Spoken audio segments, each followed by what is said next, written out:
E estamos de volta com o BBcast, seu podcast de automobilismo e outras nerds. E no episódio de hoje vamos falar sobre o GP da Espanha. E aqui comigo está a Débora Santos Almeida. Bem-vinda, Débora. Olá pessoal, sejam bem-vindos a mais um episódio do BBcast. E vamos falar do GP da Espanha, aquela corrida que é teste, teste e teste. Exatamente, mas como diria aí nosso querido Galvão Bueno, é teste para cardíacos. E os cardíacos dessa vez foram os tifosi, né? Que tiveram que aguentar ali mais uma sequência de presepadas da Ferrari. É só humilhação. Bom, dizem que um certo momento você tem azar de um lado e sorte no outro. Quem sabe o azar foi em Barcelona e a sorte vem em Le Mans. Mas, antes de prosseguirmos, eu sou o Rubem GP Neto. Agradeço a todos que estão ouvindo. Tá ouvindo o BBcast? Já aproveita agora no começo. Compartilha com o pessoal nas suas redes sociais. Convide o pessoal a acompanhar o Boletim do Paddock, a se inscrever. É muito importante para nós. E também, se você ainda não é um apoiador do Boletim do Paddock, acesse o link do Apoia-se que está na descrição desse podcast e verifique a possibilidade de se tornar um apoiador do Boletim. E você também pode utilizar o nosso link da Amazon, que está sempre disponível nas nossas publicações do podcast. E também ao longo da semana a gente vai divulgando aí algumas promoções. Use o nosso link quando você for fazer qualquer compra na Amazon, não importa o item que você vai comprar. E se você usa ali a Amazon Prime, ainda tem o benefício de não pagar o frete, então é muito legal. E você, usando o nosso link, você também acaba contribuindo com o trabalho, porque a gente recebe uma pequena comissão, porque somos afiliados da Amazon, mas nenhum valor vai ser acrescentado na sua conta.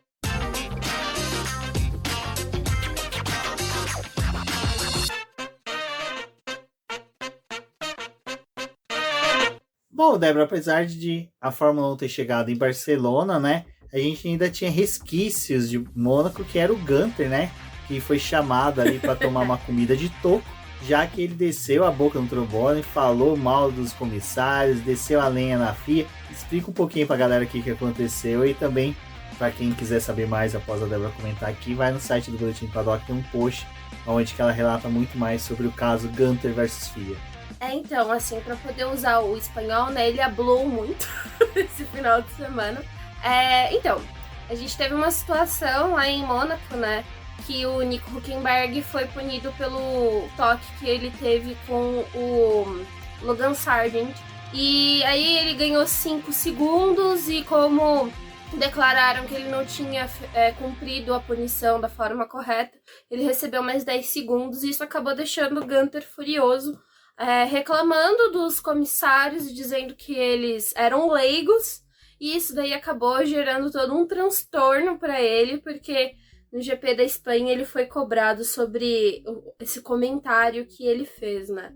Só que assim, contextualizando, não é de agora que a Haas também tá sofrendo com essas coisas, né? Ano passado o próprio Magnussen fez alguns comentários sobre isso, o quanto que ele achava que acontecia tipo uma certa perseguição com alguns pilotos, mas com outros não acontecia nada. Que ele teve aqueles problemas de ter alguns toques com o pessoal, danificava a asa dianteira, aí recebia uma chamada da direção de prova para poder ir para os boxes e trocar a peça, mas quando esse toque acontecia com alguns carros da frente, o mesmo não ocorria, né? Não chamavam eles para o pit lane.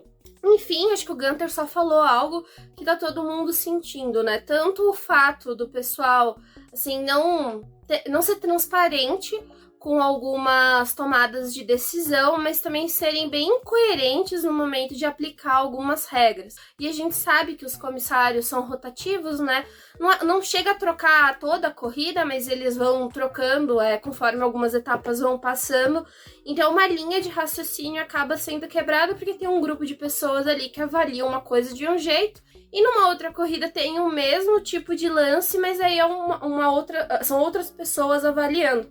E o que o Gunter acabou chamando a atenção é que, assim, em outros esportes, a gente tem profissionais que são preparados para poder arcar com as regras, que geralmente são pessoas que lidaram com o esporte mesmo, ou foram, tipo, algum jogador, alguma pessoa que esteve envolvido com o esporte em si, e aí depois se profissionalizou para poder assumir um cargo como esse, em que faz a verificação das regras. E na FIA isso, a gente tem algumas pessoas que são realmente especialistas, mas tem outras que não são voluntários, são pessoas que estão ali auxiliando e nem sempre tem uma formação coerente com o que o esporte deveria pedir.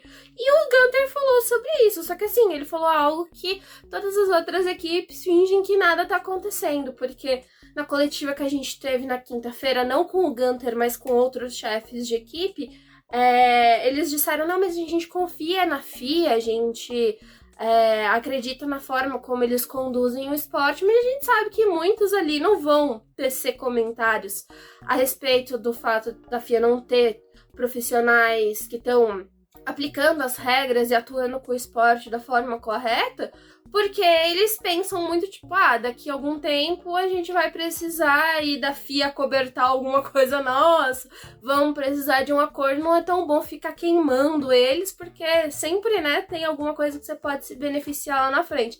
Só que a Haas, ela tá aí no esporte pela diversão, né, não pela competição, afinal eles estão andando lá no final do pelotão, falei afinal 2 vezes. Então tem toda essa questão aí, né, e... Sim, ao meu ver, o Gunter não falou nada de errado. Tá todo mundo... É um assunto, né, Rubens? Que tá todo mundo vendo que tem problema, que a gente perde mais tempo discutindo os problemas que a FIA tem em gerir algumas corridas do que discutindo a própria corrida. É famoso, né, aquele caso da cena das branquelas. Você disse, mas você pensou, mas você disse. Né, aquela coisa, o Toto Wolff tá querendo lá descer a lenha, mas ele tem que manter, né, fazer a linha bonitinho, mesma coisa o Horner. Cara, E tá vindo aí o negócio do teto orçamentário, né? Então, eu vou ser sincero, a questão da rotatividade não é um problema. O problema é o seguinte, você pode ter uma rotatividade de que são 3 para decidir, você pode ter uma rotatividade de 2, se um vai direcionar esses 2 nas decisões, sabe, no auxílio. O problema é que são os 3 que vão decidir, é todo o corpo, sabe, vamos pôr assim, o corpo jurídico dos comissários, que tá tendo rotatividade. Realmente, é a mesma coisa de você ter no futebol uma rotatividade de VAR. Tudo bem, cada jogo é um, mas sempre são os juízes que são VAR. Todos os juízes são árbitros de futebol. São árbitros que sabem sobre... Pra isso. Exato. Tem conhecimento técnico sobre arbitragem de futebol. Então, a chance de dar erro, tô excluindo as possibilidades de VAR que tem. Mas... é pequena comparado com o automobilismo, que, como a Débora falou, daqui a pouco a gente vai ter lá. Eles vão fazer assim, vai ter um show do Lollapalooza naquele país, eles vão pegar o set daquele dia e vão colocar aqueles cantores para decidir. Vai ser legal, mas... E fora que, assim, uma das coisas que a gente já mencionou em outras lives, em podcast, é que o próprio regulamento da Fórmula 1, que rege a categoria, tem suas falhas, né? Ele foi sendo adaptado ano após ano para poder... abranger situações que foram acontecendo. Então tem algumas regras que elas, tipo, são preto no branco, mas tem muita coisa interpretativa. Sim, tem que ter uma margem para interpretação em alguns casos, mas tem outros que eles estão assim super atrapalhados, e eu acho que a interpretação de regras que deveriam ser seguidas ao pé da letra não deveria acontecer, e a gente vê que isso também ocorreu, né? O caso do safety car, enfim. E aí eles tomaram algumas medidas para poder tentar conter alguns erros, como a criação do próprio VAR na Fórmula 1, o pessoal ali numa sala para poder verificar as câmeras, verificar o que está acontecendo para poder aplicar as punições de uma forma mais correta, mas ainda assim estão acontecendo deslizes. E eu achei pertinente a fala do Gunter, mas aí, né, eu achei ótimo a fala dele depois, né? Mas se eu quisesse ofender vocês, eu teria usado outras palavras. Eu poderia ser pior no que eu falei. Mas assim, né? Falou algo que ninguém tem coragem. Bom, Débora, a gente pode falar que em Barcelona se faz testes, mas uma equipe que estreou o carro em si, tudo zerado aqui, foi a Mercedes, que aproveitou o final de semana, né, para aplicar todos os testes possíveis no W14B. Boa, viu? Agora eu não falei FW14B. Mas a Mercedes aproveitou para atualizar, e não foi só ela, né? A Ferrari apresentou atualizações, a Red Bull deve ter apresentado atualizações que ninguém vê, talvez tenha atualizado, quem sabe, o WhatsApp que está no volante dos pilotos, e a McLaren também, outras equipes tudo apresentou, mas eu acho que o maior destaque fica por conta da Ferrari e da Mercedes com as atualizações que elas trouxeram para Barcelona, sendo que a Mercedes já tinha meio estreado em Mônaco. A Mercedes, na verdade, ela só mexeu em 2 coisas do carro para Barcelona, né? Os sidepods e o resto. Não, é que a maior atualização foi realmente em Mônaco, né? E aí eles fizeram uma adequação para o circuito de Barcelona, porque cobra mais a downforce do carro, então a parte aerodinâmica é mais avaliada nessa pista. Mas é interessante que a Ferrari veio com 3 atualizações. A FIA tem divulgado agora, né, aquele documento mostrando que as equipes mudaram e o que aquilo vai influenciar no carro. É um documento bem interessante para você poder ler, tentar compreender o que está acontecendo. Mas a Ferrari veio com 3 mudanças e a mudança foi bem visual, né? Eles substituíram ali a carenagem superior, então mexeram nela e também mexeram no sidepod do carro, teve mais alguns ajustes aí, mas foi algo que chamou a atenção porque a Ferrari usava aquele conceito tipo de banheirinha, né? Dá pra você colocar um patinho ali se estiver chovendo muito forte. E agora eles mudaram um pouco, deixaram tipo, um pouco mais fluido o design do carro, mudaram as grelhas ali também de refrigeração do carro. E o que acontece com essa mudança da Ferrari, né? Eles sabem os problemas que o carro tem, estão tentando trazer algumas coisas para poder melhorar a performance do carro. Então não era uma mudança só para a parte de downforce, mas é uma mudança um pouco mais geral, assim, tentando melhorar o ritmo deles mesmo e trazer um pouco mais de eficiência para o projeto. É um carro que tem problema, que eles estão consumindo muito pneu, que tem essas coisas, não tem como trocar tudo de uma vez. E o Frederic Vasseur, ele falou sobre isso, né, que as próximas 2 a 3 corridas vão ter novas atualizações para o carro da Ferrari, eles vão continuar fazendo mudanças, mas assim como a própria Mercedes, né, eles estão refém ao conceito que eles têm ali, não tem como, tipo, nascer um novo carro, e também nem é a intenção da Ferrari de mudar completamente o conceito do carro, como aconteceu ali no W14, porque eles sabem que tem coisas ali que são eficientes e podem dar uma melhorada e aí pensar para o carro do próximo ano. Então, por enquanto, não vamos responsabilizar o Vasseur por esse trabalho, né, do carro, porque a Mattia Binotto deixou um rastro de sangue muito grande. Bom, para quem tá ouvindo aí o podcast, pode estar ouvindo barulho de um gato ao fundo. É o nosso gato, que ele é tifosi, então todo esse relato que a Débora fez agora sobre o cenário atual da Ferrari tá revoltando ele, e ele tá com péssimo pressentimento para as 24 horas de Le Mans, mas a gente já tá aí acalmando ele, falando calma, ali na Ferrari da Endurance não tem ninguém da Ferrari da Fórmula 1, ninguém vai participar, então não há possibilidade, tirando que hoje também é lua minguante, isso não influencia nada, mas Cheia. é uma boa minguante. Minguante? Acabei de conferir. Desculpe. Um jovem místico. Exatamente. Bom, vamos lá. Cara, treinos livres em Barcelona é praticamente teste, né? Foi. E tirando que a única coisa que a gente pode comentar assim de mais bacaninha que teve foi que a Pirelli levou aquele composto novo dela. De teste. Que assim, a gente percebeu que toda vez que tem uma mudança de pneus, a gente fala, nossa, quem sabe, né? Pode vir ruim para a Red Bull. Não. Bom, a gente teve, né, uma sexta-feira muito movimentada, como você disse, eles tinham os pneus de teste lá para poder verificar e também tinha a questão dos carros. Agora com um programa mais limitado, né, de apenas 1 hora de treino livre, eles precisam dividir os pilotos para poder fazer avaliações distintas nos carros, então foi até um motivo da Ferrari ter colocado as atualizações no carro do Carlos Sainz e coletado dados com o carro do Charles Leclerc também para poder ver o que estava funcionando. Os dois ainda estavam andando bem próximos. A gente viu muito disso, né? O pessoal com os aero-rakes instalados, que são aquelas grades. Também tinha muita gente usando o Flowvis em algumas peças do carro para poder fazer essa real verificação, né? E eu tinha até mencionado no outro episódio que geralmente em Barcelona a gente vê uma ordem um pouco mais consistente das forças do campeonato. Isso acaba até acontecendo em alguns treinos livres. Esse ano a gente não viu isso acontecendo, porque realmente dividiram o programa entre os seus pilotos, então tinha muita coisa para poder avaliar, o pessoal não estava andando tão próximo como aconteceu com o Carlos Sainz e o Charles Leclerc. Porém, eu acho que onde a gente poderia ter uma noção melhor do que estava acontecendo era no terceiro treino livre, que aconteceu no sábado, mas ele foi afetado pela chuva.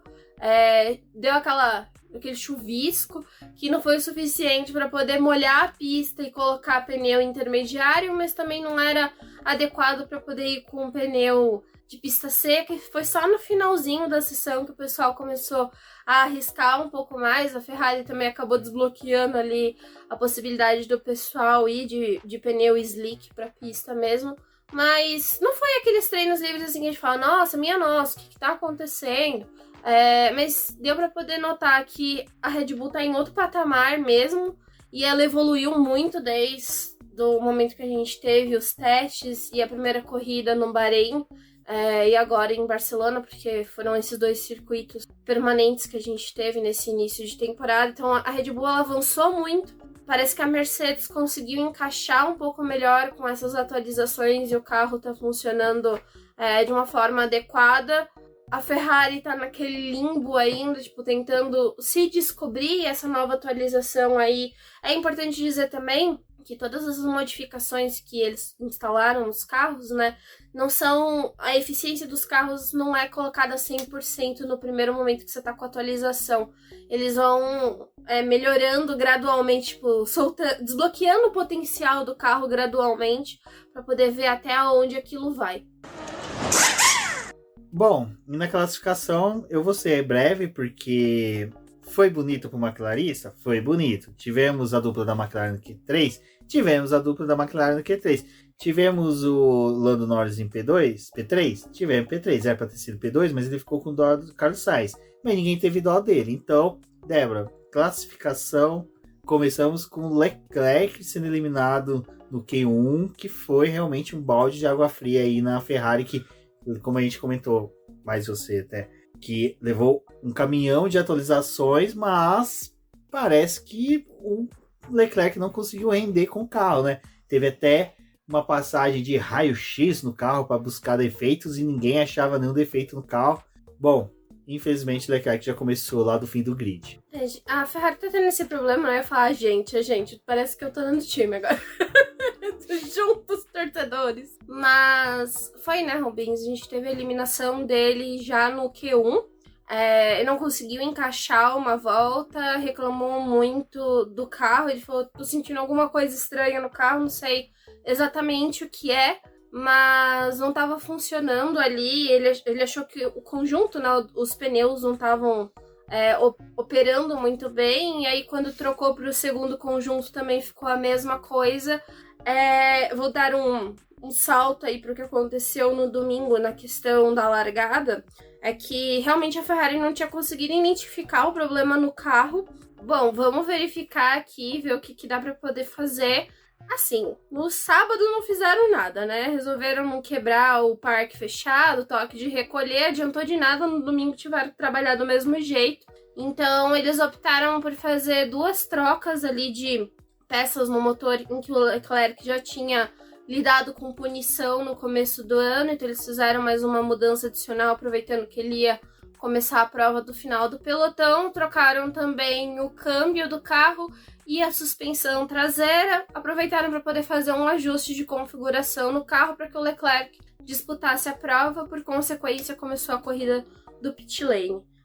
A situação bem complicada para a Ferrari, mas durante o fim de semana parecia que o Carlos estava rendendo um pouco melhor com as atualizações. Ele até elogiou a mudança que a Ferrari tinha feito, estava gostando um pouco mais. Mas vamos ver o que acontece nas próximas corridas com o Leclerc. E se a Ferrari vai dar algum parecer sobre o que estava acontecendo no carro do Leclerc, se tinha alguma chance de quebra. Até o pessoal mencionou a possibilidade de ser uma questão do chassi, né? Mas vou aproveitar para poder responder a pergunta que a Esther, uma das nossas apoiadoras, mandou. Então, Vocês que estão aí também podem procurar eu e o Rubens para poder mandar as suas perguntas e a gente responde aqui no podcast. Mas ela me perguntou o que eu tinha achado da mudança da parte traseira do carro do Charles Leclerc, que eles meio que colocaram assim, ele tá correndo com uma traseira nova e o fato dele ter começado a prova do pit lane. Então, eu acho que assim, quando o piloto já se classificou mal, a melhor coisa que eles podem fazer é já aproveitar e mudar ali um motor, mudar peças que eles podem, se beneficiar de não ter que cumprir uma punição futuramente. Agora, sobre ter trocado a traseira especificamente do carro do Leclerc, é muito difícil saber se fez alguma diferença na corrida dele, porque ele não pontuou e ele teve um problema com os pneus. Então, assim, sabe aquela coisa que você não tem uma opinião formada sobre a questão da traseira do carro do Leclerc? Porque não fez muita diferença no final de semana dele. Pode ser que ele não tenha punições futuramente por conta disso, mas também vai depender muito do que a Ferrari vai fazer com relação ao que está acontecendo no carro dele. Se foi um problema das atualizações que eles trouxeram não funcionar com ele, ou se é um problema, no carro mesmo, no chassi, que tá prejudicando o desempenho.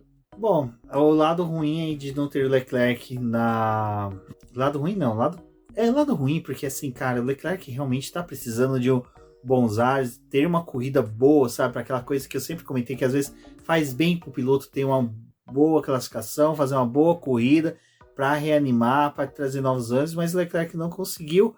Eu acho que foram os 3 pontos negativos que a gente teve dessa classificação, que, assim, poderia ter trazido mais elementos para a corrida, mais emoção, mas não trouxe, que foi o nosso querido Pérez, que novamente fadou ao fracasso na classificação, passeou pela brita e não conseguiu abrir uma volta de classificação ali no Q2. E o nosso Fernando Alonso, né, que vinha aí numa remada, Alonso mania total na Espanha, né? Se o Alonso esse final de semana... arquibancada gigantesca, né? Exato, se o Alonso tivesse saído para candidato a presidente da Espanha ali nesse final de semana, tinha sido eleito com Carlos Sainz vice da sua chapa, porém também saiu na brita por um erro ali, uma distração na hora de mexer no volante. E ele acabou. Ficou o assoalho. Exato, e a gente viu o pessoal ali dos maníacos do Silver Tape e do. Como é que é o nome daquele. Epox? Não, é. Durepox? Durepox, exatamente. Colando ali com o Durepox, o pessoal ali que faz artesanato, né? O pessoal ali Biscuit. foi. Não, é isso. O pessoal foi atrás de humanas ali, o pessoal de engenharia, para o pessoal poder remendar aquele assoalho. Fazer a modelagem, né? Fazer a modelagem. Fazia muito isso na minha faculdade de design gráfico com argila. Exato. Se me chamasse, eu ia conseguir. Ia ficar pesado, mas. Ia ficar pesado, né? Ia precisar de lastro, né? É. Bom, e foi isso, né? Infelizmente, aí, mas só que daí a gente teve 3 destaques. Assim que, com a queda desses, a gente teve a subida de outros, que foi a dupla da McLaren, que conseguiu chegar ao Q3 e até o Lando Norris, né? Tinha assim, quando a gente fala que a pista tem ciclos, né? O pessoal abre e volta, uma sequência de volta, aí o pessoal volta, entra nos boxes para colocar novos pneus. Quando eles voltam, a pista já deu uma maturada, já deu uma melhorada. E sempre que o Lando Norris abria a volta, ele era P1, P2, P3, P1, P2, assim, dando uma esperança para os McLaristas mais fanáticos, né? Assim, a disputa do Lando com o Carlos e o que aconteceu ali foi do segundo para baixo, né? Porque o Verstappen já tinha dado uma boa volta e ele nem chegou, acho que, a melhorar a volta dele no final. Já colocou o negócio lá no patamar mais alto. E a gente sabe que, assim, a Red Bull tá com um desempenho muito melhor. A gente tá vendo uma briga pelo resto. Eu acho que o que me surpreendeu nessa classificação é o que o Lance Stroll conseguiu fazer, de estar ali à frente do Alonso, de ter feito uma classificação melhor, porque nos treinos livres eles estavam muito distantes, e nas outras corridas, a gente tá vendo, tá fazendo uma falta enorme, o Stroll não tá andando mais próximo do Alonso, mas foi um fim de semana que, assim, eu me surpreendi com o Lance, mas não com o Alonso, esperava um pouco mais dele.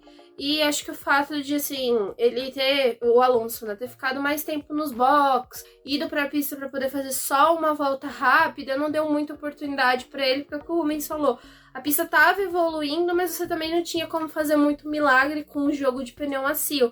Era fazer uma volta rápida, voltar para os boxes e trocar. Então quem tava tentando poupar alguma coisa pra corrida, ou tava, assim, não vou mais pra pista, não tinha muito que aproveitar dessa evolução. Mas a gente ainda tem... Eu falei só 3 destaques, mas daí depois a minha cabeça começa a processar outras coisas e tem... Agora só mais 2 pra falar. Pronto, aí a gente já vai pra corrida.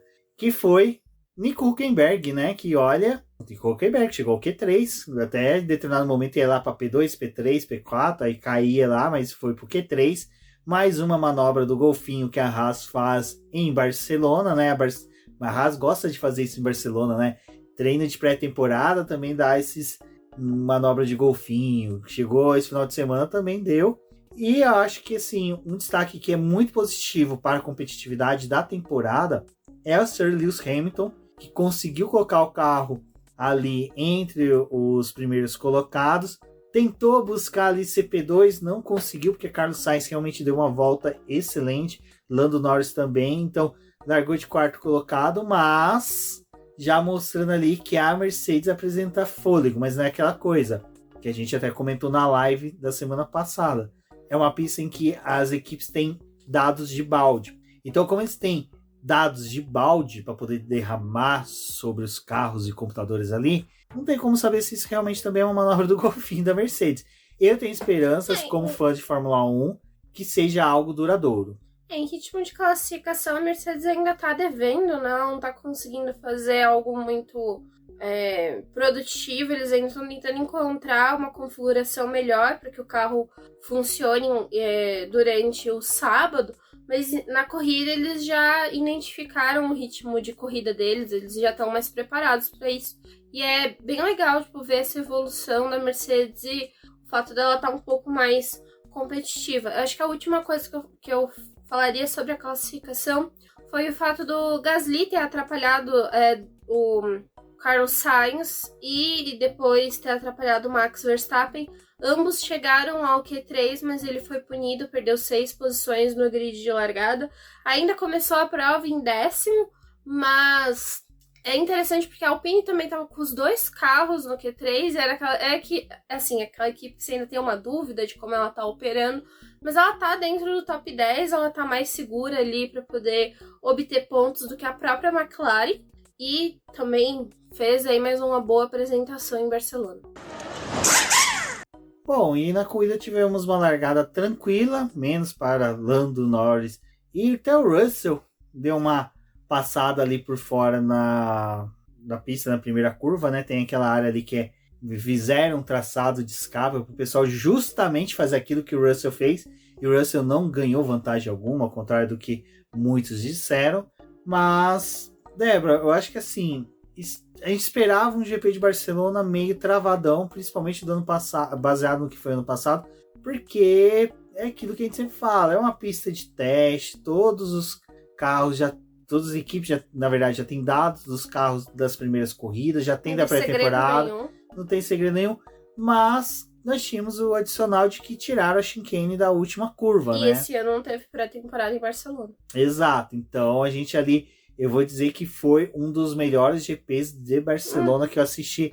Eu ouso dizer que só perde para 2012 com a vitória do mito, lenda, extraordinário Pastor Maldonado, que de resto foi uma corrida muito bacana desse ano, as demais não foram tão bacanas.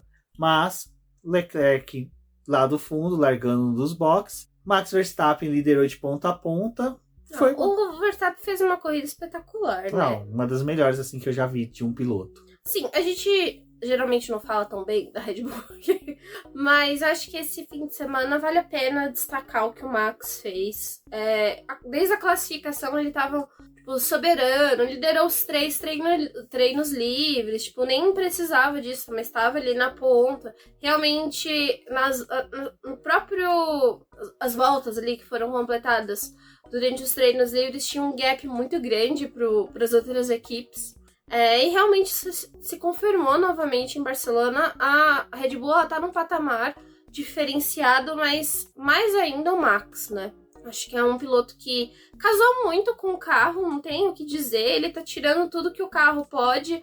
E ainda assim, tem hora que ele, tipo, comete alguns deslizezinhos em volta, as coisas. E ele também tá trabalhando muito no limite, né? Porque a gente viu durante a corrida que ele tomou 3 advertências pelos limites de pista, mas tipo, uma quarta ele não tomou pra não tomar punição. Então teve aquela conversa ali com o engenheiro, tipo, tá, Max, você já fez a volta mais rápida, agora dá pra você se manter no trilho da pista, não precisa fazer mais nada. E mesmo que ele fosse punido, assim, tipo, 5 segundos não ia fazer diferença na corrida dele. Se tivesse tomado 10, não ia fazer diferença nenhuma, porque ele cruzou a linha de chegada com 24 segundos pro segundo colocado. Então tava tranquilaço. Mas aí que tá. E eu vou ser sincero. Se o segundo colocado fosse o Pérez, ele não estaria rendendo daquele jeito. Se fosse até o Leclerc, ele não estaria fazendo o que ele fez. Mas aí que tá. Porque não tô, tipo assim, falando que o cara tava com medo do Lewis Hamilton e da Mercedes. Não. É porque o cara quer levar ao extremo para poder demonstrar pra Mercedes. Vocês estão muito atrás de mim. Vocês estão anos-luz. Vocês podem trazer 30 pods, né? Tipo, não 0 pods, mas 30 além do 0 pod, que não vai conseguir chegar em mim. Então, tipo assim, foi um recado. Vai ter que nascer de novo, cara. Foi um recado pra todo mundo do tipo assim, eu tô supremo esse ano e ninguém vai chegar em mim. Foi isso, simplesmente. E assim, até assim, eu fico com medo de falar e o pessoal fala assim, mas pela primeira vez você tá elogiando o Max Verstappen? Não, a gente já elogiou ele muito. Mas é que nessa corrida, cara, foi uma corrida em que você não precisava ter o Max Verstappen na tela pra você ver que o cara tava correndo, rendendo muito. Tava fazendo, assim, uma das corridas mais bonitas que um piloto poderia ter feito. Porque não teve dificuldade, não precisou fazer pitstops, assim, estratégia de pitstop, não teve que fazer nada, ele só teve que correr. Ainda que tivesse respondendo a Mercedes, ali a Red Bull, tipo, fazendo algo pra poder responder o que a Mercedes estava fazendo em pista, ele tava, assim, muito, muito além do que qualquer um poderia fazer. E era a pilotagem dele, né? Isso que era engraçado. É dele e também da própria Red Bull, assim, é uma equipe que eu falava muito quando o Vettel corria lá. Eu adorava a corrida que o Vettel fazia desse jeito, as pessoas odiavam, mas eu adorava corridas que era assim, tipo, que ele disparava lá na frente e ninguém incomodava, você nem via a corrida do cara, porque ele tava muitos anos-luz na frente de todo mundo. E eu acho que eu tive essa visão do Max esse final de semana, tipo, tava andando que nem o garoto Vettel, sabe? Da época que o Vettel tava lá no maior auge da carreira dele. Tipo, foi uma corrida de Vettel ali pra mim. Tipo, ele encaixou no carro e sumiu. E Barcelona mostrou que realmente... nem vou entrar no mérito da questão do teto de gastos, do que aconteceu com a Red Bull. Mas eles fizeram um trabalho muito bom. E não tem como você parar a equipe desse jeito. Vamos ver o que acontece pro próximo ano. A Mercedes mostrou uma capacidade muito grande para poder, talvez, brigar com a Red Bull no próximo ano, mas por enquanto eles estão muito à frente. Tipo, todas as equipes precisam fazer muito para poder chegar na Red Bull numa condição como a gente teve em Barcelona. E outra coisa que eu gostaria chegar na Red Bull não, chegar no Verstappen. Porque chegar no Pérez tá fácil. Tá fácil. Mas acho que o que eu comentaria é realmente isso. O Verstappen, ele não tem como comparar com o Pérez, tipo. E acho que a situação o Pérez, ele não tem nem como se colocar, tipo, que nem o Rosberg fez aquele ano. Então Bottas que falava se destruiu, sabe? Tipo, eu me destruí pra poder ganhar do Hamilton. Eu acho que, tipo, mesmo que o Pérez tentasse se destruir nesse ponto, ele não ia conseguir bater o Verstappen pela forma que o Verstappen tá andando. E o Pérez não se ajuda, né? Tipo, depois de Mônaco, ele teve aquele erro bizarro lá, então, tipo, ele já comprometeu, mas com o mental dele também, tipo, deu uma comprometida e ele não consegue. Tipo, essa corrida era fácil para as duas Red Bulls terem terminado lá na frente, com segundos de distância para quem fosse o terceiro colocado. E o Pérez não tava ali, ele conseguiu um 4º lugar. Ele é um piloto que tá, tipo, sendo ameaçado pelos outros. por Fernando Alonso, por Carlos Sainz, pelo próprio Hamilton e o Russell, que estão pontuando com regularidade. E o Pérez, tipo... Enfim, o Pérez é isso, sabe? Enquanto que o Verstappen tá num outro patamar. E é difícil de você ser companheiro de equipe de caras como esse. Como me disse, né? Tipo, era difícil você ser companheiro do Hamilton. Quando a gente olhava pro Bottas ali...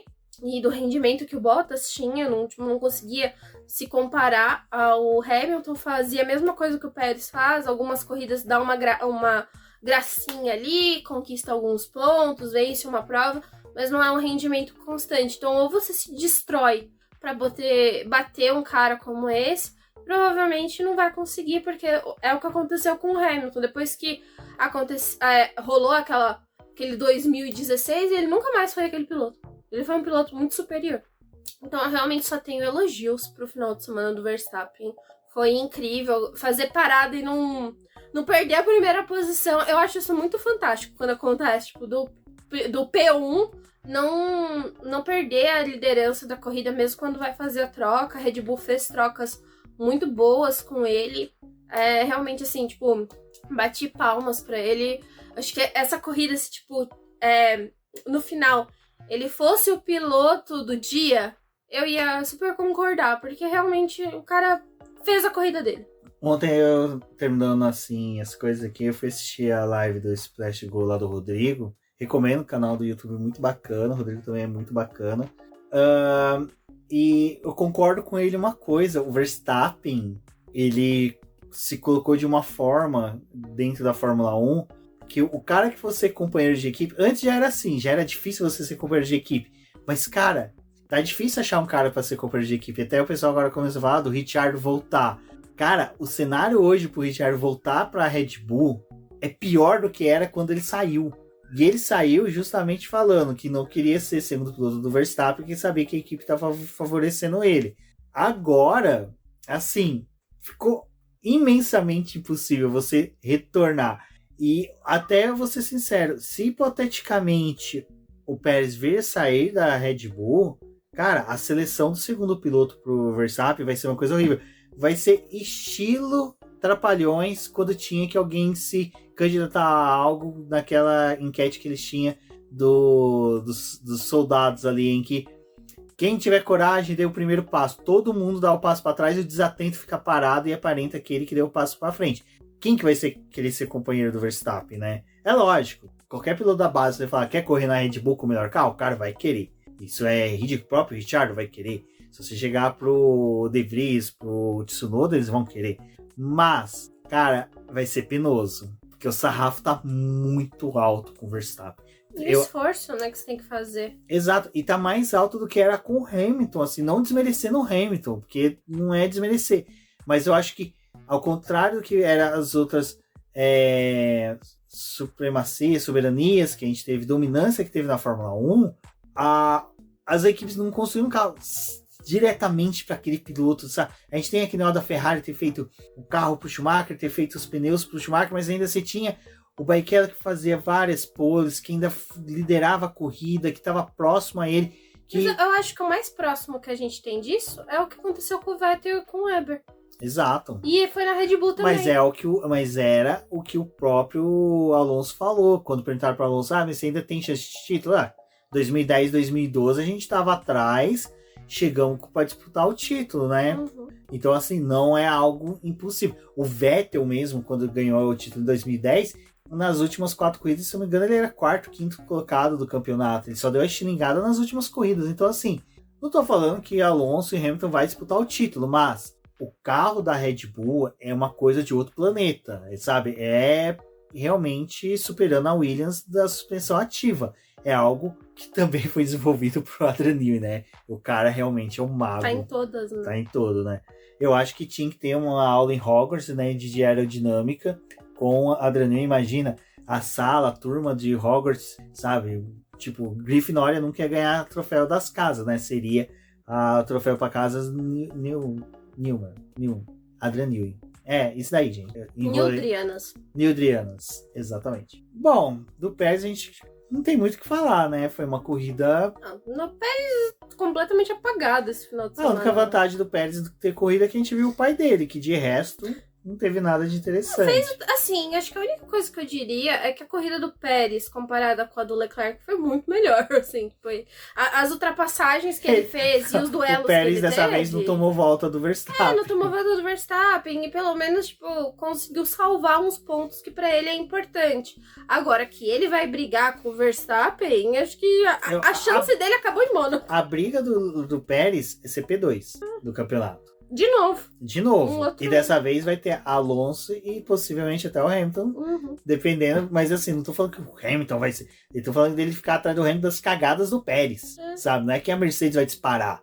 É cagada do Pérez mesmo. Porque, gente, Pérez é isso. Eu lembro que quando o Pérez foi contratado pela Red Bull, todo mundo... Ai, o Pérez, olha o Pérez. Gente, o Pérez é esse piloto. Ele é uma montanha russa de oscilação de desempenho. E tem mais queda do que a altura, sabe? Então, infelizmente. Não, eu acho que ele... Gosto dele, mas...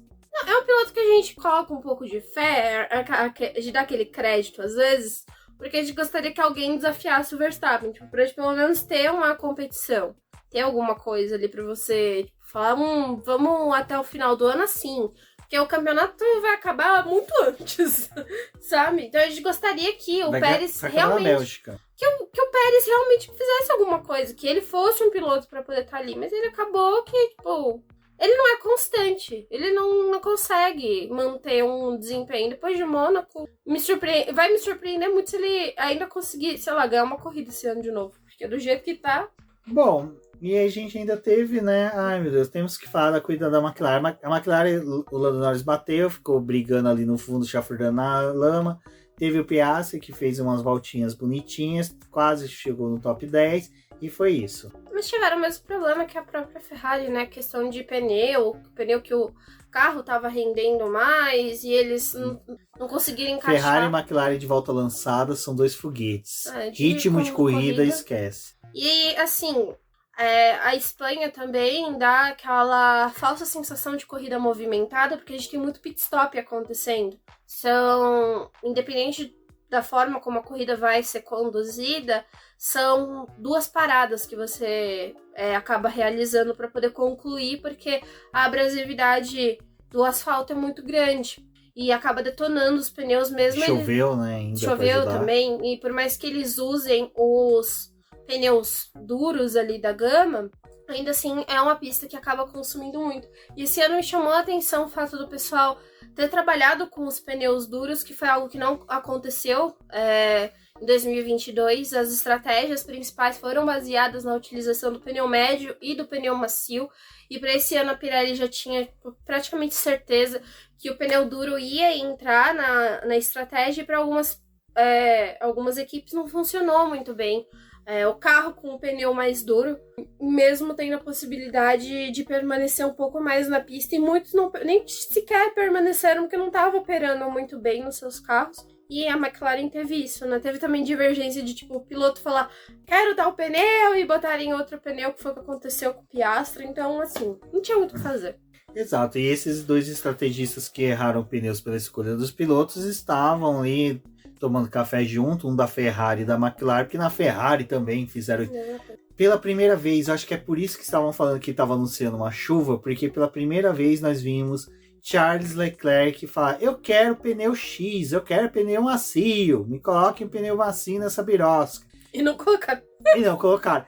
É aquela coisa que a gente fala, muita passividade do Leclerc gerou também essa questão. Será que o engenheiro não ficou em dúvida? Falando, será que ele tem razão? Será que ele tem razão? Será que a análise dele tá boa? Nunca dá feedback. Quando dá um feedback, a equipe não sabe que piloto...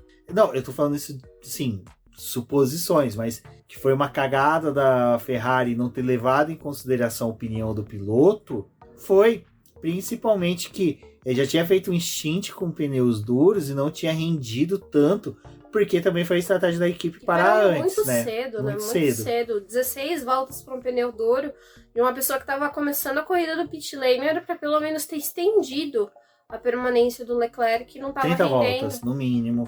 E não fizeram, então pararam o carro antes, colocaram o pneu macio, foi quando... Assim, eu acho que a gente tem uma falsa sensação, foi algo que também me pegou um pouco no domingo, porque com o pneu duro ele estava fazendo ultrapassagem.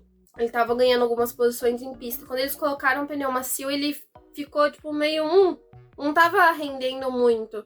Então, eu acho que também teve essa sensação, talvez, da própria Ferrari. Mas a Ferrari ela tem um erro gravíssimo de comunicação. Quantas vezes a gente viu o Vettel conservando o pneu e o engenheiro entrando... Então, Vettel, a gente vai trocar o pneu em tantas voltas, pode começar a exigir o pneu. Porra, você me avisa agora? Tivesse me avisado desde a hora que eu coloquei no pneu a minha janela de trocas, eu estaria fazendo uma corrida diferente. Agora você me avisa agora. Não compensa eu entrar aí. Quantas vezes a gente viu o Vettel discutir isso com a Ferrari? E a Ferrari tem isso. Ela muda a janela de trocas e não avisa o piloto. Então, foi algo que eu achei meio estranho, assim, na estratégia da Ferrari, porque o pneu médio e o macio estavam operando quase na mesma janela, assim, de durabilidade. E o Leclerc usou os pneus macios da volta 16 a 41, ele fez bastante voltas com esse conjunto. E eu achei interessante porque foi um momento que assim, não parecia que ele estava fazendo tanta ultrapassagem, não parecia que ele estava rendendo muito. Talvez essa foi a leitura da própria Ferrari, assim, parece que o pneu macio não está ajudando ele a conquistar posições. Porém, o carro da Ferrari tem aquele problema com o peso, né? Quando ele tá muito cheio, é muito ruim de guiar. E quando esvazia, ele fica um pouco melhor. Então, o Leclerc tinha pedido para fazer mais um stint de pneu macio no final, confiando que o carro ia render mais, porque estaria com esse pneu e seria mais adequado ao carro, e não funcionou. Na estratégia do Carlos, eles largaram de pneu macio, usaram o pneu médio e fecharam com o composto duro. A corrida do Carlos também péssima. Ele tentou brigar ali com o Verstappen no começo da prova, depois foi só desastre. A Mercedes também conseguiu dar um nó nele. O Carlos só brigou com o Verstappen pra dar uma emoção pro Verstappen, né? Só pra dar uma emoção. Só pro Verstappen não dormir, tipo, não, deixa eu fechar aqui. Novamente a gente teve aí a Mercedes ultrapassando a Ferrari. Não, a gente chegou em Barcelona, né? Vamos ser realistas.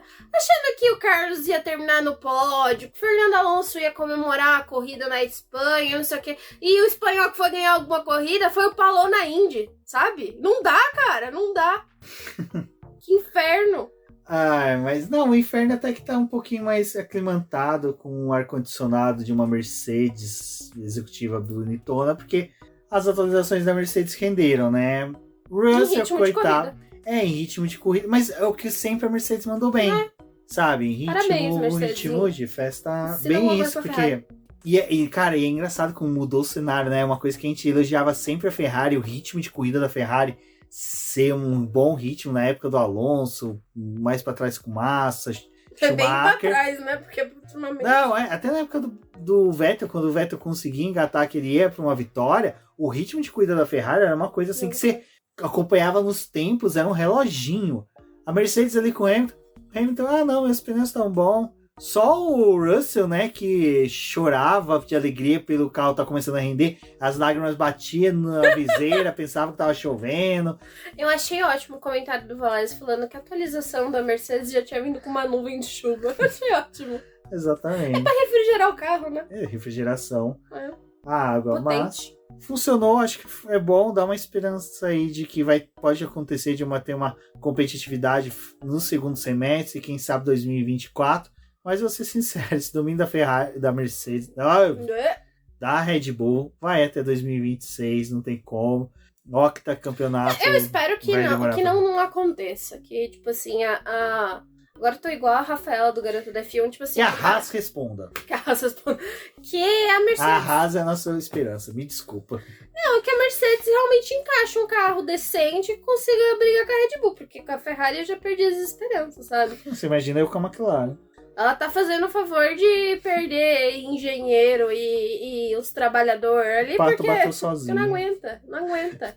Pato bateu sozinho, o Norris bateu no Hamilton, é uma alegria. E é ótimo, né? Porque... Não é ótimo, é triste. No final da corrida, o Hamilton, eu achei que naquela hora que o Norris bateu em mim, eu tinha acabado minha prova, porque ele achou que tinha furado o pneu, né? E tava livre, leve e solto com os pneuzinhos dele. Durou aquele pneu. Fez uma corrida decente, né? Completou 24 voltas com pneu macio. Tudo bem, a mesma janela que o Verstappen, né? Que largou Isso foi legal. Esse ponto foi legal. Porque uma respondeu a outra, assim, de estratégia. Não pega aquilo que eu falei, que não teve estratégia de pneus, mas uma respondendo a outra dentro daquilo. Vamos conservar nossos... Vamos manter no cavalheirismo aqui nós duas e vamos seguir pro final da corrida. Também teve o que você falou, né, da questão de responder. Depois o Hamilton para na volta 50 e o Verstappen na 52. Então, tipo, eles estavam operando muito assim. Teve um momento ali que a Mercedes, os pilotos, né, tipo, acho que dá pra gente fazer uma corrida com uma parada só. Era muito arriscado em Barcelona, os pneus acabam sendo muito exigidos, mas assim, se tivesse acontecido, acho que a Pirelli ia estar... Conseguiram completar um GP de Barcelona sem parar 2 vezes. A Red Bull também, eu achei que em um momento ela, tipo, Verstappen vai aí, mas não quiseram arriscar, fizeram uma segunda parada. Foi uma corrida bem no reloginho aí, é o que eu disse, né? Teve aquela falsa sensação de uma prova movimentada, porque tinha muita troca acontecendo. Mas foi uma prova gostosa. Foi legal. E agora a tristeza, né? Fala da Alpine, que parece que não foi uma manobra do golfinho como foi em Mônaco, né? Parece que realmente eles acertaram ali. Eu acho que, assim, o carro tá acertado, só falta combinar com os pilotos, né? Porque, assim, Ocon e Gasly parece que eles não... Assim, tiveram boas corridas, mas a minha sensação é que eles não estão rendendo agora. O carro tá bom, mas os pilotos não estão... Essa corrida acho que é meio difícil de julgar, porque eles pareciam que estavam querendo fazer um ritmo alucinante com o carro. Isso. E não acontecia. E ainda teve o fato do Gasly ser punido, né? Não, e você via assim, tinha hora que eles estavam rendendo, de repente sumia. Você olhava os tempos deles, não eram tempos bons. De repente eles voltavam a fazer bons tempos, não fazia tempos bons. No entanto, que eu não me recordo de Ocon e Gasly, por exemplo, que revezar a volta rápida. A gente viu todo mundo fazendo volta rápida. Todo mundo assim, lógico. A maioria fazendo volta rápida. E os dois não fizeram, não buscaram a volta rápida, sabe? E assim, eles ficaram... E o Gasly quase terminou a prova fora da zona de pontuação, né? Ele só terminou em 10º porque o Tsunoda foi punido. Então, tipo assim, justamente. Ele nem era um carro pra poder estar ali. Ele acabou que aconteceu dos dois carros terminarem na zona de pontuação. Mas eu achei a corrida da Alpine meio estranha esse final de semana. Parecia que, tipo assim, em classificação eles estavam muito tranquilos, mas na corrida, tipo... Mas foi o que eu falei em Mônaco. Às vezes, pra sanar as críticas que tá tendo dentro da Alpine, faz um carro que responde na classificação. Se virar um trenzinho, se chover, você tá bem na fita. Se não, você pode colocar culpa em tudo, que nem a culpa da punição do Gasly. A culpa é que os pneus não renderam tanto. A gente treinou o TL1 e o TL2 com pneus novos, teve chuva no TL3. Então, assim, você vai manobrando nisso até conseguir renovação de contrato. E eles estão naquela coisa, né? Mas o resultado de Mônaco não foi só o resultado de Mônaco. Foi só o resultado de Mônaco, meu filho. Dificilmente aquele pódio do Ocon não vai se repetir tão fácil. Dificilmente eles vão conseguir repetir isso em situações normais do campeonato. Não, o que a gente cravou aqui. Hungria e Singapura. São as tentativas deles. Uma corrida que, tipo, que nem quando o Alonso tava lá, né? Que tipo, choveu. Vamos tentar pegar a pista no melhor momento. E os outros que se lasquem aí pro papai de Alonso. Mas aí era Alonso. Mas aí era o Alonso. Que coitado nessa corrida, gente. Eu fiquei com dó. Porque assim... esse clone bonzinho do Alonso não merecia isso. Não merecia. Eu acho que a gente pode falar sobre isso, né? Que teve um debate lá no grupo do BP se agora o Alonso bonzinho tinha morrido, né? Porque veio realmente a avalanche de merda, que é a Aston Martin. Mas ele não falou nada demais, é isso que eu achei surpresa. Ele só falou o que é real. Não, ele em nenhum momento ele falou, a equipe... Gente, Alonso pistola com a equipe, não é aquilo que ele falou. Ele falou de boa, ele falou, não, realmente chegaram na gente e tal. Porra, quantas vezes outros pilotos falaram isso? E assim, vou ser sincero, aquilo ali era o Alonso ainda bonzinho. Também acho. Que Alonso pistola tinha entrado no rádio e falou assim, porra, imagina esse chassi com... Elogiou o Stroll na corrida. E ali no falou final... que não ia passar o Stroll na corrida. Não, avisa o Stroll que eu só vou chegar nele pra me defender de quem tá atrás. Eu não vou ultrapassar. Porque é o seguinte, se o Alonso quisesse, ele ultrapassava. Ele ultrapassar, mas é aquela coisa. Ele prefere ter um ambiente calmo em que ele possa regar as plantas. Feng Shui. Alonso já tá aí com doutorado, mestrado. O que eu me pergunto é o que ele tá aguardando. Tipo assim, porque ele tá aguardando pra alguma coisa. Ele tá aguardando pra algum momento, talvez ele ser decisivo em algo dentro da Aston Martin. Isso pra mim acho que é a coisa que mais tá fazendo ele tá carregando a passividade, sabe? Tá tudo bom, tá tudo legal. Mas vai chegar um momento que ele vai querer colocar em alguém. E o que tá todo mundo questionando, até qual é o limite da Aston Martin agora com o Lance Stroll. Porque essa corrida de Barcelona também me parece algo pontual no ano do Stroll. Dificilmente não vai se repetir, porque o Stroll não tá no nível do Alonso. Assim, esse lance do Stroll tem assim... o Stroll chegou na frente do Alonso. Tá, mas o rádio do Alonso já coloca em xeque isso. Avisa pro Stroll que eu não vou ultrapassar ele, que eu só vou chegar próximo pra me defender de quem tá atrás. Então, ou seja, essa é tipo assim, é um crédito que eu tô colocando. Tem outra coisa, o chassi danificado. Tudo bem, ele trocou o assoalho, mas a gente sabe que quando troca o assoalho, troca a peça assim, que nem a suspensão, que nem foi a parte traseira do carro do Leclerc. E foram duas corridas seguidas. Então assim, fica meio que, sabe, aquela sensação de tipo assim, o Alonso, mais ou menos, ele quis... Pra mim é mais importante terminar de boa, mas é o seguinte, vai chegar uma hora que ele vai exigir da equipe, eu tenho prioridade. No momento em que o Stroll tenha que abrir, uma hora que o Stroll tenha que bater no muro pra ele vencer. algo que for mais decisivo. Singapura vem aí, gente. Singapura, 15 anos, vai ter comemoração nos muros, pode anotar. Eu creio que assim, algo Alonso deve estar tramando. Porque o Alonso é típico vilão de novela mexicana, né? É usurpadora. O Alonso é usurpador. Assim. Ele não é. Mas é interessante ver. Aqui, claro, a Fórmula 1 é um grande jogo político, né? Alguma coisa tá acontecendo ali. Pra mim é claro que algo tá ocorrendo. Eu acho que... E é interessante, porque assim, o Mônaco, ele já tinha dado uma alfinetada, tipo... erraram a estratégia aqui, mas tudo bem. Essa corrida foi a mesma coisa, tipo, eu poderia ter feito isso aqui, mas tudo bem. Tipo, ele ainda assim, ele tá falando alguma... Ele tá jogando no ar, assim, tipo, algumas coisas o Tim Carrey em Eu Mesmo Irene. Mas nesse caso é eu mesmo Stroll. É assim, ele tem dupla personalidade, tá ali, toma os remedinhos dele, se segura...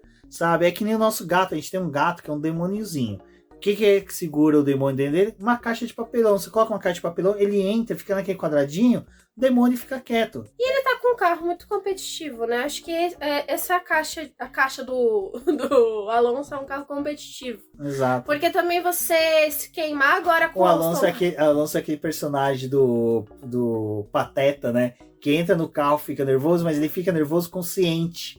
Sabendo que ele só tem que entregar o resultado, mas ali ele tá... E eu acho que agora é aquela coisa, tipo, ver o quanto que a Mercedes pode estar rendendo, porque isso pode também atrapalhar, assim, futuros pódios que o Alonso tá em busca de conseguir esse ano. A vitória a gente ainda não sabe se vai vir, mas pode ser que aconteça em algum momento. Tudo tem que conspirar para poder dar certo, mas vamos ver o que também vai acontecer com o Stroll, quanto que essa passividade do Alonso, tipo, tá colocando coisas pro futuro da própria equipe, porque eu acho que vai ficar feio no final do ano se a Aston Martin terminar no terceiro lugar. Mas aí você não concorda que o Alonso fica entre a cruz e a espada? Não. Se ele escrotiza o Lance... E perde a... Não. E vem alguém pior assim, alguém melhor, vem o Drugo. Né? Eu tô colocando o Drugo porque ele seria o substituto mais imediato. Porque você vê o Van Dorn, é um cachorro velho que ele já chutou. Já chutou o Van Dorn. Ele chutou muito. O Van Dorn tá bem lá na frente. Então assim, se vem um Drugo, o Drugo começa a superar ele. Sabe? É difícil você chutar o cachorro. Você fica assim, cara, se eu tiro o Stroll, que é um cara que eu tô malhando na boa, eu tô humilhando o cara sem apontar o dedo pra cara dele. Agora, e se vem um cara melhor? E se vem um cara que começa a disputar a posição comigo, não precisa nem me superar, mas que me dificulte uma ultrapassagem, se classifique na minha frente. Não, o que eu quero ver é que, assim, existe uma decisão a ser tomada. Eu acho sensacional como tá todo mundo realmente cagando pra disputa pro título. O interessante é, As Alonso. teorias da conspiração com o Aston Martin. Mas eu acho que tem um ponto pra mim que é muito nítido, assim. Tudo bem, a Aston Martin já tem dinheiro, o Papai Stroll tem dinheiro, tudo.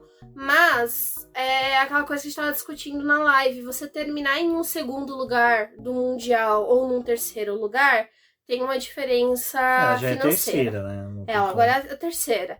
É o quanto de dinheiro que os acionistas têm que colocar. Porque, tipo, se você ganha um segundo lugar, teoricamente é menos dinheiro da própria equipe sendo aplicado e mais do que tá vindo ali do prêmio.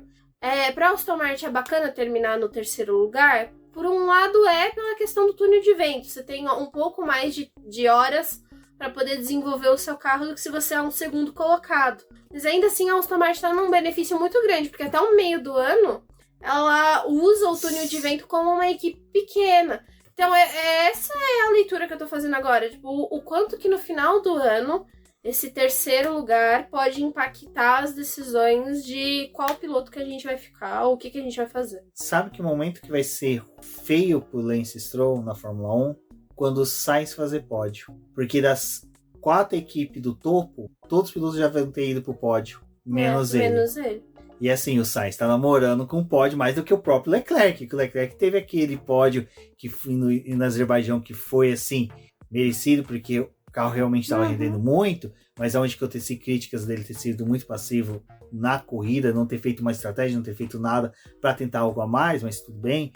Eu acho que se o Carlos faz um pódio, e a gente está indo agora para um autódromo que é do Canadá, em que o Carlos Sainz rende muito. Ano passado a Ferrari já rendeu bastante. Se ele faz um pódio, já fica aquela coisa.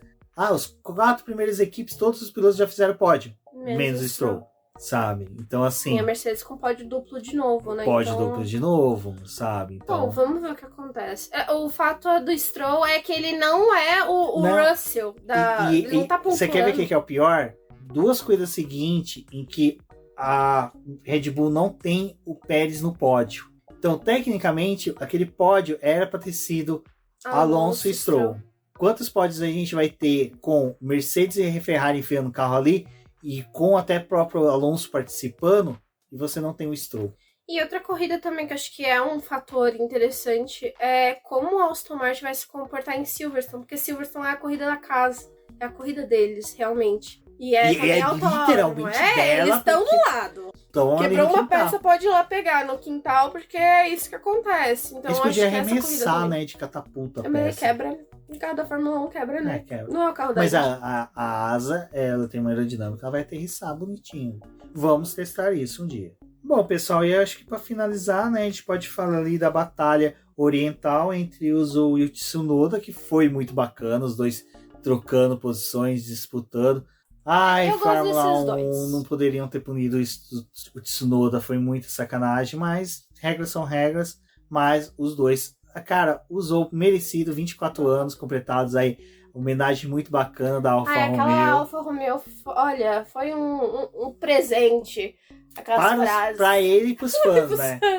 Deu pra poder dar muita risada com aquele painel que eles fizeram, muito, muito divertido aquilo. Algumas piadas teve que ser explicadas pro Zou, porque eu acho que não fazia muito os sentido. chineses são educados demais pra entender algumas piadas pesadas. Mas eu gosto muito deles, eu gosto muito dos dois, assim, do Tsunoda e do Zou, acho que são os pilotos que hoje, no grid atual, é o que mais torço pra poder dar certo. Eu acompanhava os dois na Fórmula 2, então, tipo, eu tenho um carinho muito grande por eles, porque realmente, tipo, você tá vendo as cria que tava correndo ali, indo pra Fórmula 1, foi uma disputa de gente grande, o Tsunoda tava arrepiando os caudais. tava muito bom aquilo, realmente, assim, outra coisa, né, Fórmula 1 tá conduzindo as imagens aí, o Mônaco fez um papel excelentíssimo, mas nessa corrida também eles conseguiram cagar tudo, né? Porque tinha umas coisas acontecendo que você tava vendo pelo live time e eles não estavam mostrando porcaria nenhuma.